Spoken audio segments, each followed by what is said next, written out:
I have plus noun.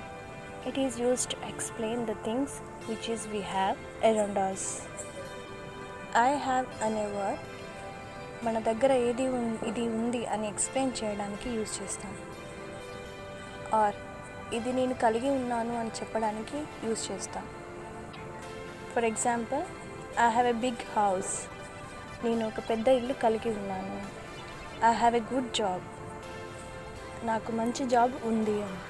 I have my own company. నాకు నా own company ఉంది అని. I have my goals and plans. నాకు నా గోల్స్ అండ్ ప్లాన్స్ ఉన్నాయి. I have a pen. నా దగ్గర పెన్ ఉంది అని. I have a brand new car. నా దగ్గర బ్రాండ్ కొత్త కారు ఉంది అని. I have a smart phone. I have design my wedding gown. నేను నా వెడ్డింగ్ గౌన్ డిజైన్ చేసుకున్నాను అని. I have a diamond ring. నా దగ్గర డైమండ్ రింగ్ ఉంది అని. I have a laptop.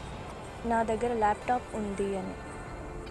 I have అంటే నా దగ్గర ఇది ఉంది అని, ఆర్ ఇది నేను కలిగి ఉన్నాను అని మీరు ఎక్స్ప్లెయిన్ చేసినప్పుడు ఇది యూజ్ చేయొచ్చు.